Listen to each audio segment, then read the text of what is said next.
Hello guys, I'm Lana. I must be one of the oldest people here to share her story. Well, I guess there is a first for everything.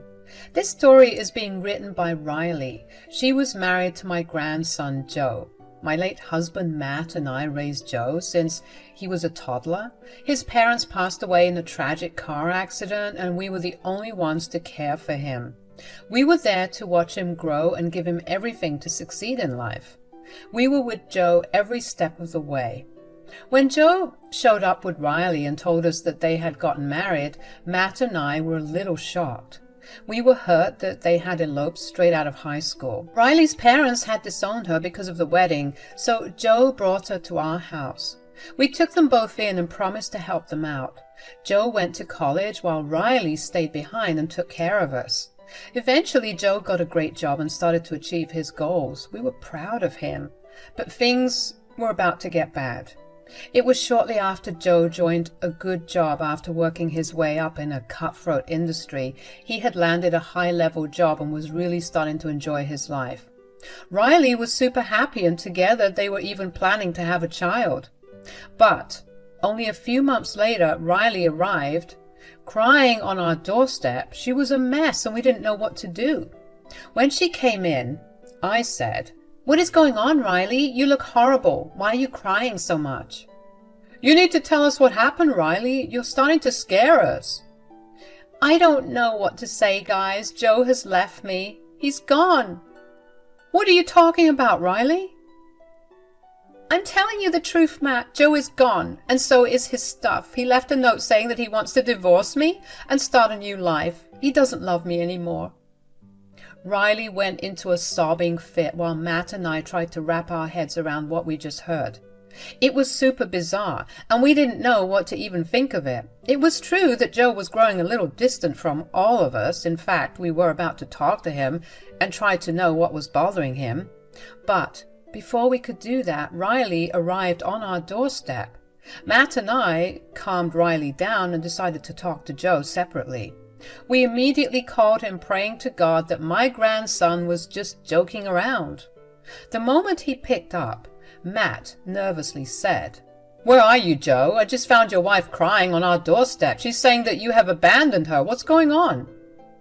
"Tell me that this is not true, Joe. Tell me that this is just a joke." "It's not a joke, guys. I've left her for good. Riley and I are done."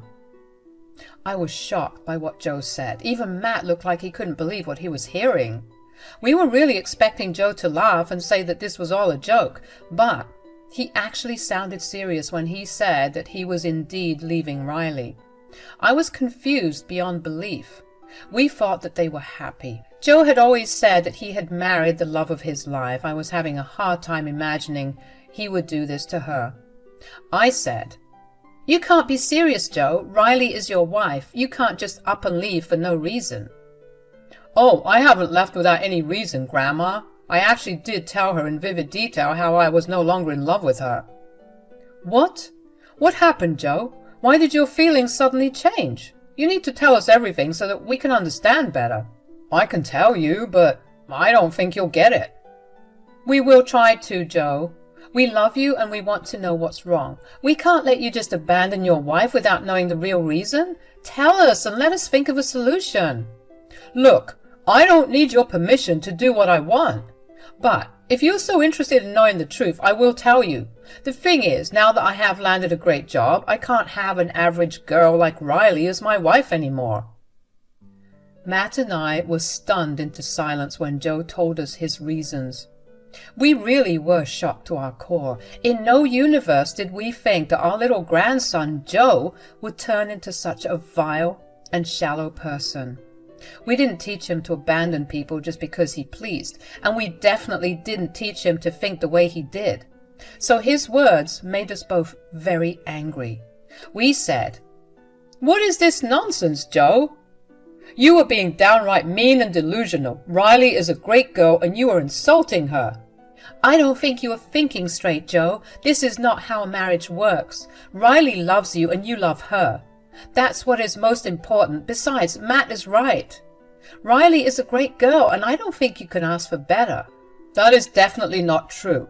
I want a better wife because I could have a better one. And guess what? I already found someone who's way better than Riley. My new girlfriend is more beautiful and successful than Riley. They're so far apart. They don't even compare. The conversation kept getting worse. With every sentence Joe said, Matt and I were getting angry. Joe was being extremely nonchalant and straight up admitted that he had an affair. Still, Matt and I knew that we had to find out more about what happened. Whatever we knew was enough to make us disgusted with Joe. But knowing the whole truth was important for us and for Riley. I said, "Are you telling us that you had an affair, Joe? And you were leaving Riley to be with your mistress? Is that what you were saying?" "If you want to call this an affair, then call it whatever you want. I don't care what name you give to our relationship. The fact is that I am in love with my new girlfriend and she is everything to me now. What about Riley, Joe? She was everything to you too. That's what you had told us when you asked for our help and blessing to get married." "I was young and stupid, Grandpa. I really should have waited for a while before settling for an average girl. Thank God I realized my mistake before having kids with her. I would have been stuck with her for life." "I don't believe this, Joe. You were being so nonchalant about this all. You made a big mistake and crossed a big boundary by cheating on your wife. You have disappointed us, Joe." "Well, I don't care. I'm happy with my new woman, so you should be happy about this too. She was the one who made me realize that I was wasting my time with an insignificant woman. She was right about that. She is so much better than Riley." Matt was getting very angry with Joe, and this was the last comment that drove him over the edge. He hated cheaters as much as I hated them. Joe was our grandson, all right, but he was behaving like an insane man. He expected us to just accept his new life and not hold him responsible for his actions. But we weren't willing to do what he wanted. Matt, in his anger, said, "No, absolutely not, Joe. We will not be happy about what you have done, and we will never accept your new life." I have to agree with Matt here, Joe. From your words, it is clear that this woman knew you were a married man. So she wasn't in the dark about what she was doing. This is just plain wrong, and we will never accept a girl like that. "Very well, then. This makes things much better, actually. My new girlfriend doesn't want me to be so close to you guys. She thinks you try to control me and I will never reach my full potential if I keep listening to you guys. Looks like she was right." I actually winced when Joe said that. The more he was talking, the further away I felt from him. I used to find the essence of my son in Joe, but the man who was talking to me on the phone didn't even feel like he was related to me. Joe was so influenced by his new girlfriend that he was ready to cut us off for it. He actually said those words out loud. He was telling us that he would choose this girl over someone who raised him. I had tears in my eyes from the sheer betrayal. I said in a shaky voice, "What? You will abandon us for this woman too? How can you even say that, Joe?" "I'm serious about this, Grandma. Lana has been right about everything. If you can't even be happy for me, you don't deserve to be in my life." "Is that a threat, Joe? If we don't forgive you for your nonsense and accept your wife, will you cut us off?" "Yes, I actually will do that. Since you want to take Riley's side so badly, let her be your grandchild instead of me. I'm done. We raised you for 20 years and this is how you repay us. We did our best and sacrificed a lot to make sure you were taken care of. Now, we know that it was all in vain. You have turned into an absolute monster." Those were some of the last words Matt spoke to Joe. The conversation that followed this is not worth mentioning. There was a lot of back and forth, and Joe ended up calling us some awful things. I knew he was hurt that we didn't accept his choices right away, but what option did we have? We weren't going to blindly support Joe's decisions just because he is our grandson. He was behaving like a very cruel person, and he was putting this new girl above everyone else. He also showed no remorse for the wrongs he did. It absolutely broke our hearts. When Matt and I finally ended our conversation with Joe, we knew one thing. Joe was beyond help now. He was adamant about cutting us off if we didn't accept his new life. He was forcing us to do something that we didn't want to do. In the end, before we could even make a decision, our grandson cut us off for good. He blocked us everywhere, effectively cutting off our connection to him. Joe and Riley ended up getting a divorce after Joe didn't come back for a full year. Riley was a mess and relied on me and my husband for emotional support. We actually invited her into our house because she was a broken mess from what Joe did to her. Guys, Matt and I never regretted the decision about making Riley a part of our family. When our own grandson abandoned us, Riley was there for us. After she got back on her feet and became emotionally strong, she became our rock. Joe didn't even talk to us for 5 years, not a single word. We never reached out because it was never our decision to cut him off. Matt and I missed our grandson. I'm not going to lie about that. However, his betrayal cut deep and left us bleeding inside. My husband never got to see or talk to Joe again. He died before Joe reached us. When Matt passed away, I didn't know whether to invite Joe to the funeral. I was a broken mess and wanted my grandson there. It was Riley who convinced me to call him. She said, "Listen to me, Lana. I know you are missing your grandson. Go and call him. Tell him what happened and ask him to come to the funeral." "I don't know, Riley. I still haven't forgiven him for what he did." "It was a long time ago, Lana. It's okay if you don't want to forgive him, but I think you will always feel guilty and have regrets if you don't try once." "You think that inviting him to the funeral will be a good idea?" "I feel really unsure, Riley." "You and Matt raised Joe almost like your own child, Lana. I think as a parent you could give him this one chance to grieve someone who he loves. Joe loved you too. Maybe this time he will finally see how wrong he was to cut you off." Riley's words gave me some hope. She was right.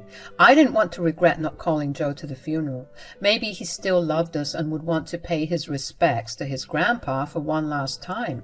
Even if he was too prideful to talk to us, it was my duty to reach out to him. Besides, Riley had moved on with a great man, and so I was ready to try and mend the bridges with Joe too. So I said to Riley, "Okay, Riley, I will invite Joe to the funeral, but he has blocked me everywhere and I don't have his contact anymore. I don't know how to reach him." "Don't worry, Lana. He had never blocked me from social media. I could reach out to him on your behalf. You can dictate the message and watch as I type it out and send it to him." "That sounds great, Riley. I hope you're right about this. I don't want to have any regrets in case Joe wants to pay his final respects to his grandfather." Riley excitedly sent the text that I dictated to her. I was starting to have some hope after Riley talked to me about possibly moving on from the incident. She didn't like that Joe boycotted us and we ended up losing our bond with him. Sometimes she felt guilty, although none of this was her fault. She never told us to not support Joe's decision, and she didn't tell Joe to block us or leave us.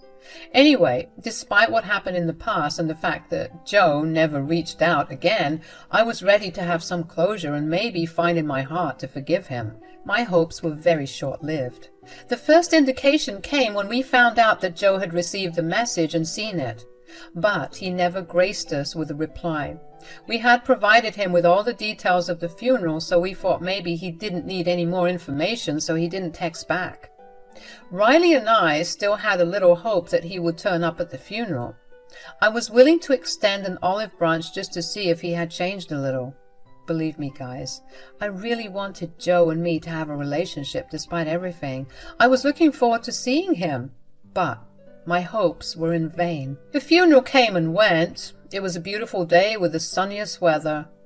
A day that Matt would have liked. The funeral service was also very emotional, but went well. Riley held me throughout the entire funeral. And Joe? He never showed up. I kept looking at the door, hoping that he would arrive any time soon. When I went home, the realization hit me in the face. Joe hadn't bothered to show up at Matt's funeral. I can't tell you how heartbroken I was, but it sealed my resolve about the little decision I had left to make in my life. A day after the funeral was the day when Matt's will would be read. Riley and I were patiently waiting for Matt's estate lawyer to come and tell us all the details, but the first person to walk through the door wasn't our lawyer, it was Joe. I was dumbfounded to see him nonchalantly walk into the house with complete disregard. I said, "What are you doing here, Joe?" "What do you think I'm doing here? I heard that you're supposed to read the will today." "What does it have to do with you?" "I'm your only grandson, in case you have forgotten. I've come to take my rightful inheritance from Grandpa." I was stunned at what Joe said to me. Riley was equally surprised to see Joe, and his words made her even more shocked. I wasn't even hurt anymore. I was literally fuming with rage. I looked Joe straight in the eye and said, "You have some nerve showing up after 5 years and straight up demanding money. You didn't even come to Matt's funeral. Did you even have an ounce of respect for your grandfather, Joe?" "Oh, stop the theatrics right now. There was no need for me to show up to the funeral. What would I have said anyway? It's not like I have come to re-establish anything. I've just come for my rightful inheritance." "What makes you think you are entitled to anything after you basically abandoned us for 5 years?" "I'm not here to entertain your stupid questions, Grandma. Just call the lawyer and tell him to be here soon.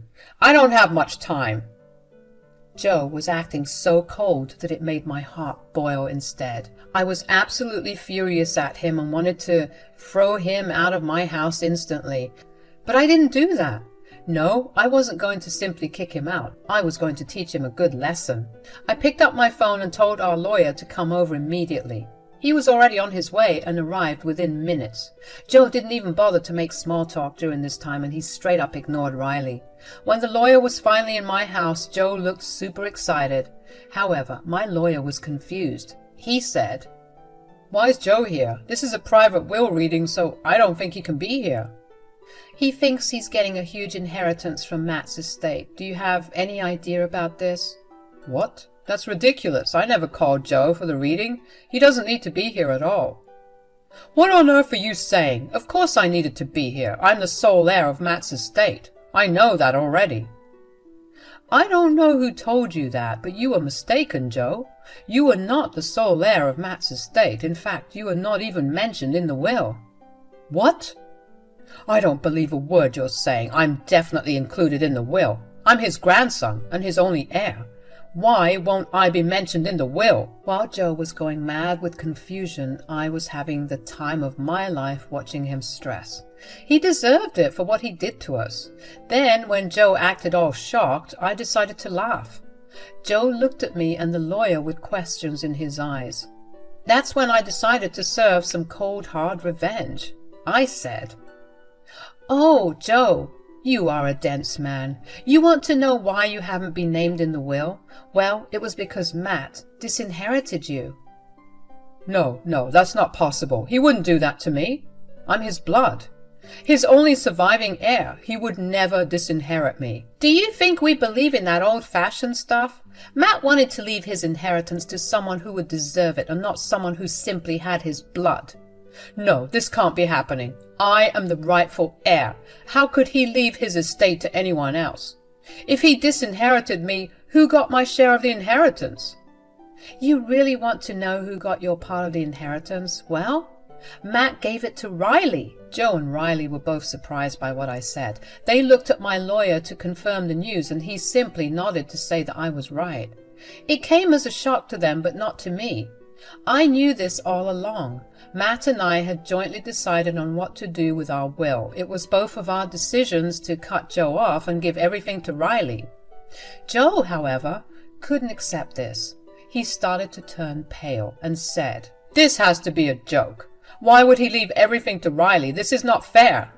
"Then what is fair, Joe? Do you really think Matt would leave his hard-earned assets to a useless grandson who abandoned him and didn't even bother to show up at the funeral?" "I'm his blood. Matt wouldn't do that to me." "Oh, believe me, Joe, he was perfectly happy making this decision. If you think I'm tricking you, the lawyer will show you the will. That would solve your doubts." "How could you let him do this, Grandma?" "It was an easy decision, Joe. We raised you, but you only managed to stab us in the back and abandon us. You didn't reach out in a year. You didn't even let us make our own decisions about you. Riley was here for us, and she is the rightful heir to our estate. I won't be here for long, so you better remember this, Joe. I will also disinherit you and leave everything to Riley. You will never get another cent from me, and you will pay for abandoning us." I vividly remember what happened next. I went straight to the front door and opened it myself. I showed Joe the way out, effectively kicking him off my property. When he was gone, the will was read, and true to my word, Joe's inheritance was left to Riley. She was a crying mess and thanked us for being her family when her own blood turned their backs on her. I simply said that she did the same for me and Matt. Joe left that day but continued to try and contact me. He was desperate for reconciliation and even left his new wife because she had previously convinced him that we would give him everything if he just cut off. Suffice it to say, he is going through hell, while I am preparing to watch Riley walk down the aisle to her happiness. I still miss Matt like crazy, but can't say I miss Joe at all. He chose to abandon us, and I have finally made my peace with it. I have Riley along with the beautiful memories of my husband and children, which are enough to last me this lifetime.